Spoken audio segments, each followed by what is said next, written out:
Hey guys, it's Maria, and today I'm going to be covering the SAT No Calculator Math section with some general overview and tips of the section. Alright, so first of all, this section is 20 questions in 25 minutes, which is pretty fast. Again, just like all the other tests, just like all the other sections on the SAT, is just under a minute and a half per question. And also, forewarning before I start on the tips, I am an English major. Math isn't my strong suit, so these are my tips for kind of like non-math people like me, and how to do well in this section. So, just some broad overview of like the section before I get started on the tips.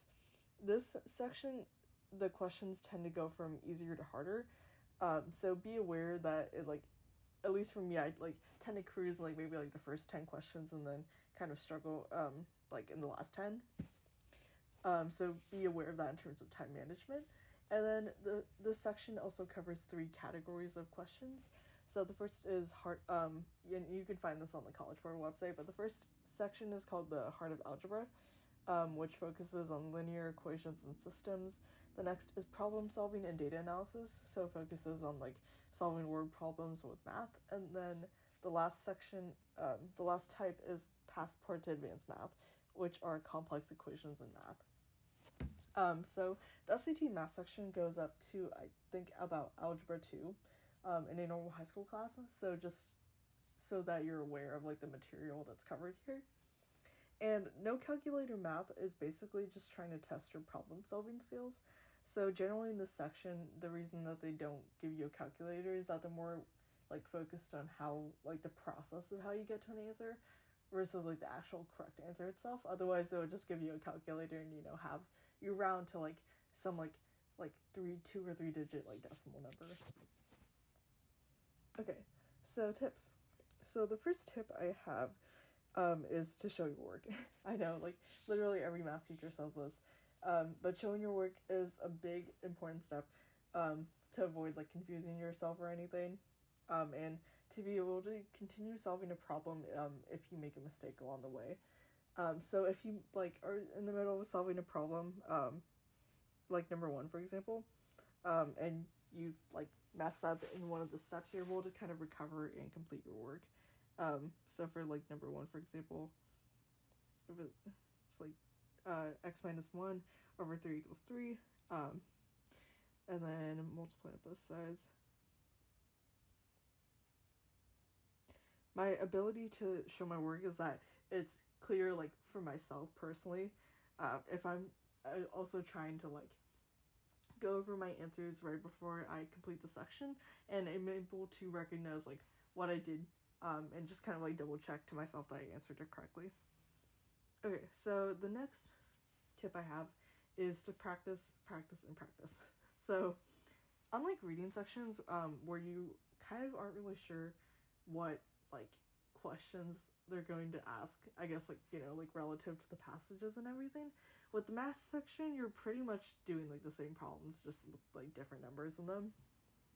So, if you try to find as many like SAT practice, math practice tests as you can go into the actual test with confidence because you've been able to solve these problems like as many times as you can in your free time. When you do get a question wrong when you're in practice, like look up the answer, figure out how to solve it correctly, and then do like 5 to 10 other problems like similar to that type of problem, so you'll be able to really like master the types of problems that they test on the no calculator math section, and be confident going into the actual test. Okay, my last tip is speed is important.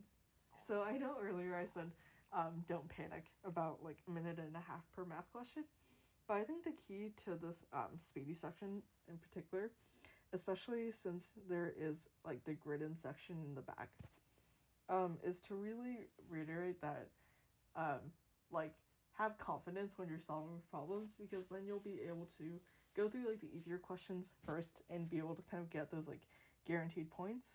Like in the beginning, like 1, 2, and 3, those are all like relatively simple to solve.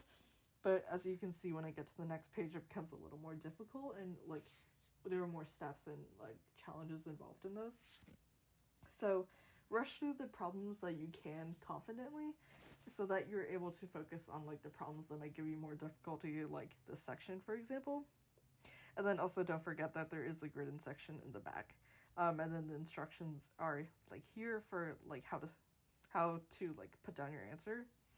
And then this written section I think is also similar in that the questions go from like easier to harder.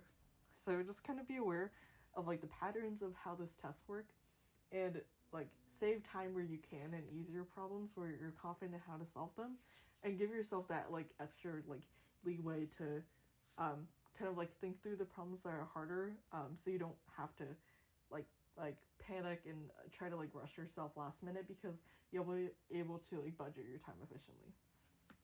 Oh, and also like by like using this like speed like mentality, you'll also be able to like reduce careless mistakes on like easier questions, because you'll be able to kind of like get those out the way immediately, just through like scanning questions, being aware of like your strengths and weaknesses in math, and like getting what points you can immediately in the section, and to boost your confidence. All right, so those are all the tips I have for this section. Thank you so much for watching this video, guys. Yeah.